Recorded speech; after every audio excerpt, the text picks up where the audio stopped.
मैं सबसे पहले अयोध्या से आए सभी हमारे गुरुजन, सभी हमारे धर्मों के प्रतिष्ठित सम्मानित मानव जो आए हैं, मैं उन सबका बहुत बहुत धन्यवाद और आभार प्रकट करना चाहता हूं। नव वर्ष पर जहां आज हम सब मिल रहे हैं, एक दूसरे को बधाई दे रहे हैं, खुशी के साथ साथ भविष्य हमारा आपका कैसा हो, उसके लिए जो भी संकल्प लिया, उसके लिए मैं आप सबका बहुत बहुत आभारी रहूंगा। अभी क्योंकि हमारे साथी बैठे हैं, उन्होंने कहा कि देश के प्रधानमंत्री और मुख्यमंत्री वाली बात कह दी। ये बहुत बड़ी लड़ाई की बात है, लेकिन मैं आपको भरोसा दिलाता हूं कि आप सबका आशीर्वाद रहा, इसी तरह से सहयोग बना रहा, तो आने वाले समय में शुरुआत 2022 में उत्तर प्रदेश से हो जाएगी। मुझे खुशी है इस बात की कि इतने महत्वपूर्ण सम्मानित लोग जो एक साथ नहीं चलते कई बार, लेकिन आज एक साथ मिलने का मौका मिला है। यही हमारे समाज की पहचान है, यही हमारा समाज है। सबसे हमारे दिलों को बांधने वाला इंटर रिलीजन फेथ अगर कहीं दिखाई देता है तो हमें अपने समाज में, अपने लोगों के बीच में दिखाई देता है। हम लोगों ने इधर बहुत मुश्किल दिन देखे हैं, और शायद यहां जितने लोग बैठे हैं उनकी याद में ऐसे मुश्किल दिन कभी नहीं आए होंगे, इतने तकलीफ भरे दिन भी कभी नहीं आए होंगे। कभी कभी राजनीति से तकलीफ के दिन आ जाते हैं, लेकिन वैश्विक महामारी ने जो परिवर्तन दिया, वो जो परिवर्तन आया हमारे बीच में, इतने मुश्किल दिन, इतने खराब दिन, इतने काले दिन हमने नहीं देखे। और सोचो, जिन लोगों को हमने आप में बैठे हुए लोगों को, एक तरफ तो ऐसे काले दिन जो वैश्विक महामारी की वजह से आए हैं, और दूसरे ऐसे काले दिन जो सरकारों की वजह से आए हैं, उन दिनों में हम लोग रहे हैं। ओवरऑल, क्योंकि भगवान राम की जगह पर अगर इतना बड़ा पुण्य काम नहीं होगा तो ऊपर हम जब जाएंगे कितने नाराज होंगे। नगर निगम समाप्त करेंगे, नगर निगम नहीं, बात मत बदलो। मैंने कहा कि जिस तरीके से रोशनी, एक दिन, 2 दिन, 3 दिन की बात नहीं, अयोध्या में रोशनी ऐसी समाजवादी पार्टी की सरकार काम करेगी जो रोशनी या दिवाली हर दिन लगे, और जितने लोग रह रहे हैं उनको टैक्स न देना पड़े, और वर्ल्ड क्लास सिटी बने। क्योंकि अगर हेरिटेज बचाना है, ट्रेडिशन बचाना है, कल्चर बचाना है, और आप तो लखनऊ में रहने लगे होंगे, कुछ इलाके तो रात में भी रोशनी करते हैं। ये बात अलग है कि विरोधी लोग स्विच ऑफ कर रहे हैं आजकल। अगर जो गोमती के किनारे जो रोशनी थी, इससे बेहतर, इससे सुंदर रोशनी अयोध्या में करने का काम समाजवादी लोग करेंगे। किसके नाम पर? अब समय कितना बचा है उनके पास?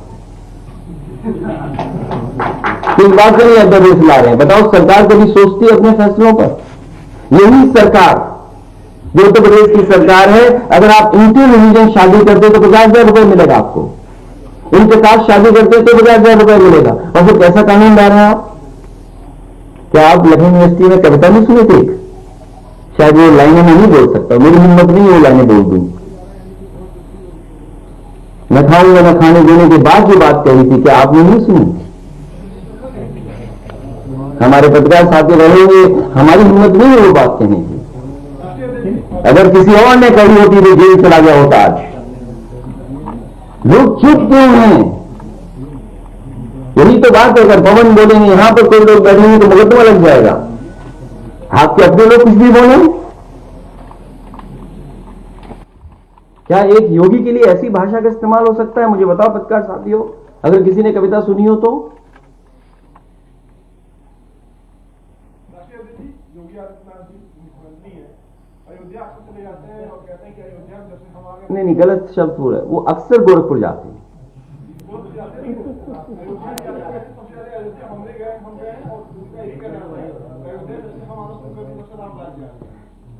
मैं जाने कब गया हूं वहां पर, हमारे लोग जानते होंगे अयोध्या में कितने, कहां कब गया हूं मैं, और सभी लोग जाते हैं अयोध्या।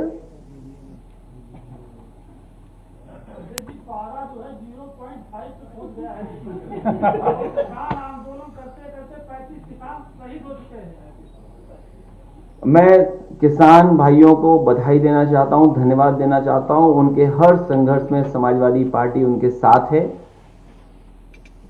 लगातार समाजवादी पार्टी भी मुकदमे लग रहे हैं, लेकिन लगातार समाजवादी पार्टी किसानों की बात कहती रहेगी। और वही बात मैं दोबारा कहता हूं, जो एमएसपी की बात कही हमारे पंजाब के, हरियाणा के और देश के तमाम अन्य कोनों से जो किसान हैं, वो कौन खराब बात कह रहे हैं। याद कीजिए, भारतीय जनता पार्टी ने यही तो कहा था कि हम आपकी आय दोगुनी कर देंगे। तो जितने किसान आंदोलन कर रहे हैं या जो गांव में हैं, वो सब ये कहते हैं कि एमएसपी वही मिले जिसमें आय दोगुनी हो। क्योंकि जिस तरीके से झूठ बोलती है सरकार और जिस तरीके से झूठ बोलने का वादा करती है, झूठे भी वादा करती है, ऐसी पहली सरकार होगी जो झूठ बोलती है और झूठ के भी वादे करती है।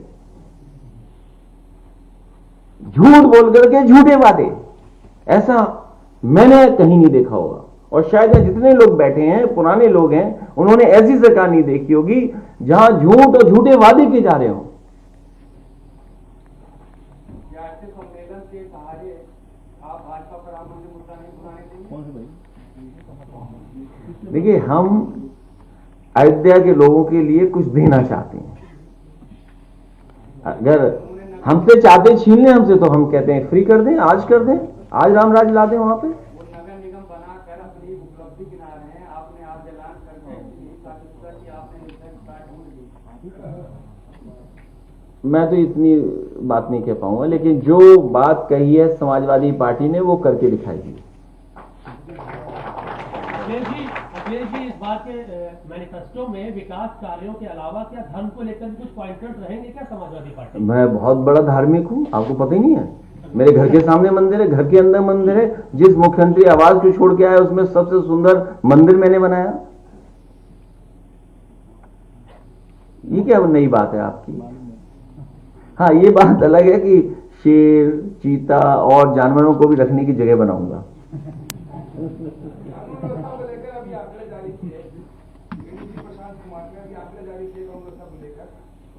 क्या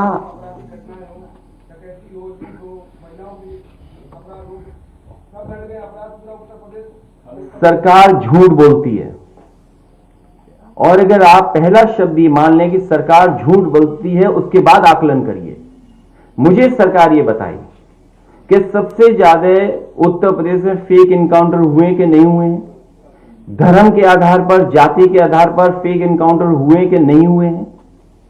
कस्टोडियल डेथ सबसे ज्यादा हुई है उत्तर प्रदेश में कि नहीं हुई है?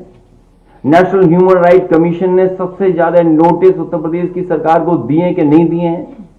कई जगह उत्तर प्रदेश सरकार को यह भी निर्देश मिले हैं कि उन्हें जो फेक इनकाउंटर या इस तरह के, उन्हें मुआवजा देना पड़ेगा सरकार को।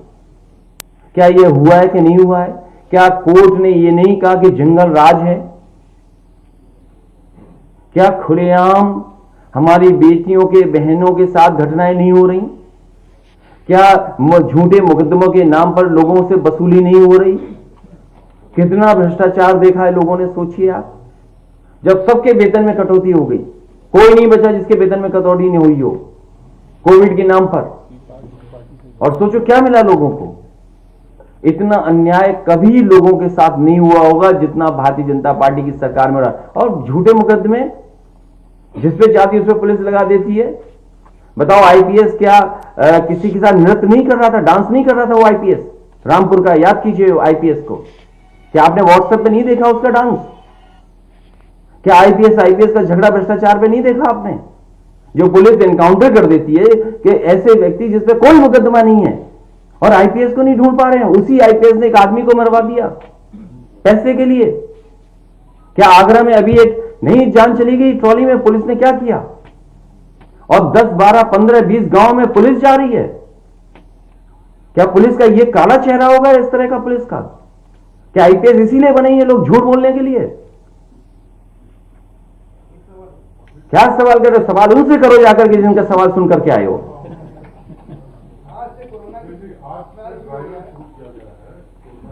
क्या कोरोना या किसको कोरोना है बताइए आप? सरकार मान ही नहीं कोरोना, फिर क्यों लगा रहे हो आपने इतना ड्राई रन ये सब? सरकार ने कब माना कोरोना? कोरोना तब सरकार मानती है जब विपक्ष के लोग कुछ कार्यक्रम करें।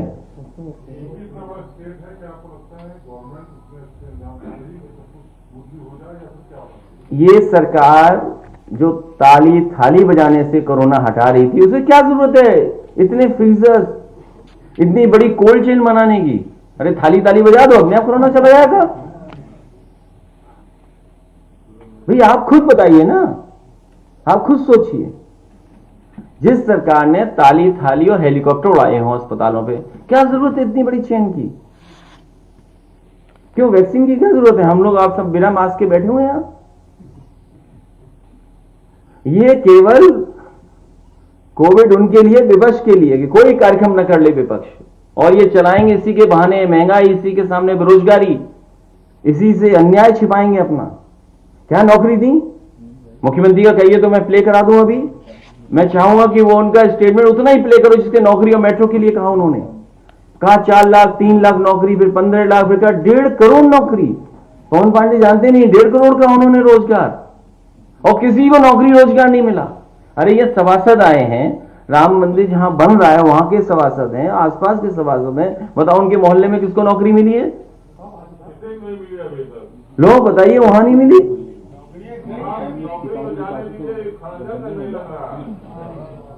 तो आप क्या मेट्रो उन्होंने बनाई? क्या आपने टीवी पे नहीं देखा? हमारे मुख्यमंत्री जी कह रहे सब मेट्रो बना दी। ये दूसरों की मेट्रो उद्घाटन करते फिर रहे हैं, अपने गोरखपुर की मेट्रो कब बनाएंगे?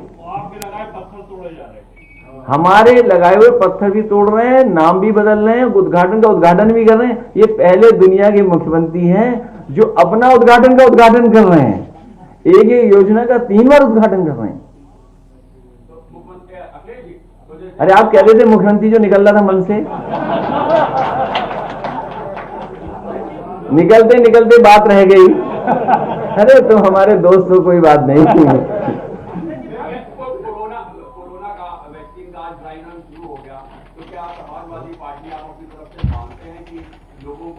देखिए मैं तो नहीं लगवाऊंगा अभी वैक्सीन, मैंने अपनी बात कह दी, और वो भी बीजेपी लगाएगी उसका भरोसा करूंगा मैं? अरे जाओ भाई, अरे अपनी सरकार आएगी सबको फ्री वैक्सीन लगेगी। हम बीजेपी का वैक्सीन नहीं लगवा सकते।